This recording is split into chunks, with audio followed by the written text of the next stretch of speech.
Bienvenue sur Africa 24 pour cette nouvelle édition du Non-Stop Info. Voici les titres en Côte d'Ivoire. Le recensement démographique fait débat. L'UFPI, le Front Populaire Ivoirien, la principale partie d'opposition dans le pays, accuse le pouvoir en place d'avoir profité de ce recensement pour séduire de nouveaux électeurs.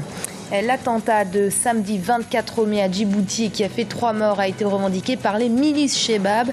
Une attaque à mettre en lien avec l'engagement de Djibouti en Somalie dans la lutte contre ces milices rebelles. Et un endroit de luxe au service de la valorisation de la beauté et de la nature africaine, c'est la vision du Tropicana Beach Resort, un complexe hôtelier situé à 1 heure de voiture de l'île Victoria à Lagos au Nigeria.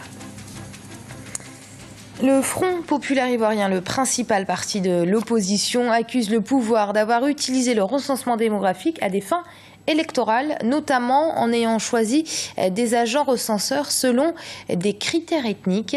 Des attaques réfutées immédiatement par les autorités, mais qui mettent tout de même à mal le difficile processus de réconciliation nationale en cours dans le pays. Aminata Diak. Le recensement démographique sous fond de discorde en Côte d'Ivoire. Le principal parti de l'opposition, le Front Populaire Ivoirien, accuse le gouvernement d'avoir recruté les agents recenseurs selon des critères ethniques dans le but de préparer le terrain pour permettre aux nouveaux immigrants de voter aux élections présidentielles de 2015. Certains experts mettent en garde contre un regain sur les questions sensibles de l'identité et de la nationalité au cœur d'une décennie d'instabilité politique qui a abouti en 2011 à une guerre civile post-électorale. Pour le gouvernement, cette campagne de recensement a pour seul objectif d'avoir des statistiques précises afin de l'aider à guider son plan de développement post-conflit. Notre objectif, c'est d'aller plus vite et plus loin et faire en sorte que notre chère Côte d'Ivoire devienne un pays émergent en 2020. Et un pays émergent doit avoir des statistiques précises. Cependant, le Front Populaire Ivoirien maintient ses accusations et décide de boycotter la campagne de recensement. La position aussi du boycott du recensement général de la population. Et je voudrais inviter nos militants, en tout cas toute la population, à respecter scrupuleusement cette position parce qu'il s'agit d'une question de principe et qu'il s'agit d'une question fondamentale pour la réconciliation nationale et pour la paix. Ces révisions visent, selon les autorités, à faciliter l'accès à la citoyenneté pour des millions d'étrangers qui sont soit résidents de longue durée, soit nés en Côte d'Ivoire. Recensons tous ceux qui vivent en Côte d'Ivoire, qu'ils soient ivoiriens ou pas, qui remplissent les conditions d'éligibilité ou d'être électeurs ou pas. Donc, c'est tous ceux qui vivent ici qui sont recensés.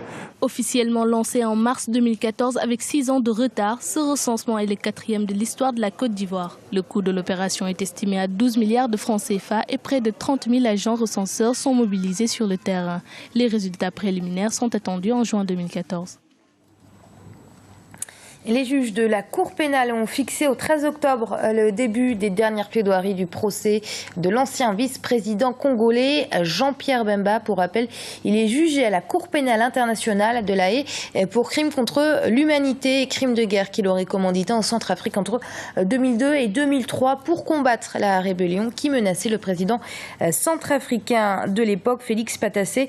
Le verdict est attendu au printemps 2015. Jean-Pierre Bemba risque jusqu'à 30 ans de prison. Djibouti participe activement au processus de stabilisation en Somalie. C'est en effet en 2011 que le pays décide d'y envoyer un contingent pour lutter contre les milices Chebab. En représailles, ces dernières ont attaqué un restaurant fréquenté par des Occidentaux à Djibouti. Ça s'est passé le samedi 24 mai. L'attentat a fait 3 morts, dont les 2 kamikazes, mais aussi une vingtaine de blessés. Ibra Khadindiaï. Les Chebab ont revendiqué ce mardi l'attentat suicide perpétré ce samedi dans un restaurant fréquenté par des étrangers dans la capitale djiboutienne. L'attaque a fait, en plus des 2 kamikazes, 1 mort et une vingtaine de blessés. C'est le premier attentat revendiqué par les Chebab dans ce pays depuis que Djibouti a déployé en 2011 un contingent au sein de la mission de l'Union africaine en Somalie. Cet acte de terrorisme aveugle ne remettra pas en cause notre détermination à lutter avec la communauté internationale contre ce fléau. En plus de Djibouti, le Kenya, le Burundi, l'Éthiopie combattent aux côtés de l'armée somalienne contre les islamistes Al-Shabaab. Cet attentat vise donc cette coalition, y compris la France qui a implanté une base militaire dans la sous-région depuis plusieurs années. Les Français ont une base militaire à Djibouti, une base qui sert d'intervention contre la piraterie maritime et aussi qui sert de base arrière pour l'armée djiboutienne qui intervient en Somalie. Al-Shabaab veut décourager toutes les forces qui veulent aider la Somalie à retrouver son intégrité et sa sécurité. Il y a les autres pays de la sous-région qui ont été visés, comme le Kenya, et Al-Shabaab parle aussi d'Ouganda, du Burundi. C'est une façon de porter la guerre à l'étranger pour qu'il y ait des regards sur cette guerre et aussi qu'il y ait une peur, surtout de l'opinion de la communauté internationale comme la France. Les effectifs de l'AMISOM ont récemment été portés à 22 000 hommes sous la bannière de l'Union africaine, tous déterminés à éradiquer le terrorisme dans la Corne de l'Afrique. Dans le reste de l'actualité, en Algérie, les rencontres entre membres du gouvernement, partis politiques, organisations ou encore associations dans le cadre du projet de révision constitutionnelle débuteront ce dimanche. Des rencontres qui seront rapportées quotidiennement dans la presse nationale. Au Niger, les autorités ont mis en place de nombreuses mesures visant à une meilleure gestion des déchets. Elles ont même légiféré sur la question, des mesures et des lois qui n'empêchent pas pour autant les Nigériens d'adopter un comportement favorable à la sauvegarde de l'environnement. Il s'agit donc aujourd'hui de sensibiliser la population pour assainir, mais aussi pour embellir les villes du pays. Reportage de notre correspondante Géraldine Noubadan. Les lois pour sanctionner les pollueurs dans la ville de Niamey au Niger semblent inefficaces face à la recrudescence d'actes et de comportements qui dégradent la capitale. Des textes comme la Constitution, le Code d'hygiène publique ainsi que d'autres lois obligent les Nigériens à plus de salubrité pour un environnement sain. Mais sur le terrain, l'adoption de ces comportements n'est pas encore une habitude malgré les efforts des autorités municipales. Nos actions se reposent effectivement sur cette loi, qui est le Code d'hygiène. Mais malheureusement, je dis bien qu'il n'y a pas eu une grande sensibilisation de l'État par rapport à cette loi. Et ça, souvent, ça crée un certain nombre de difficultés sur le terrain. Pour accompagner les actions de la mairie, des associations et ONG se chargent de la précollecte et du traitement des déchets solides et ménagers. Leur objectif est d'assainir l'environnement tout en créant des emplois. C'est bon de faire la précollecte, mais ce n'est pas suffisant. Parce que les ordures qui sont jetées dans la nature retournent toujours dans les quartiers. Donc c'est ainsi que nous avons commencé la valorisation des déchets. Les autorités appellent les populations à plus de comportements citoyens. Pour le 1,5 million d'habitants de la capitale, au-delà des lois et des mesures de coercition, des campagnes de sensibilisation et des actions périodiques comme Niamey Ville Propre sont prévues. Excusez-moi, Tropicana Beach Resort, un complexe hôtelier au milieu de la nature et plus précisément à côté du lac Victoria, à Lagos, au Nigeria, et des bungalows luxueux qui côtoient une nature sauvage, un contraste très apprécié et des visiteurs et qui tend à promouvoir dans le pays un écotourisme sain. Reportage de notre correspondante à Folaké, Oyinloye, commentaire Aminata Diak. Tropicana Beach Resort pour une Afrique attrayante et vivante. Un endroit de luxe au service de la valorisation de la beauté de la nature africaine.